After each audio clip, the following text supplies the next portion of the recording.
timing belt or timing chain, so kailan nga ba natin dapat palitan? So guys, meron kasi tatlong kategorya yan na like Isuzu.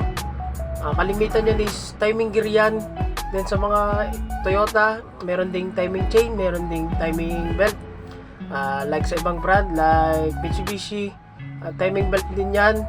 So meron ding timing chain. So guys, advice ko lang bilang mekaniko, once na naka-reach yung ating sasakyan ng 100,000 to 150,000 or 2 to 3 years, kailangan na po natin talaga palitan yung ating mga timing belt. Kasi po kapag naputulan tayo niyan, napakalaking problema po niyan, gastos malalayan.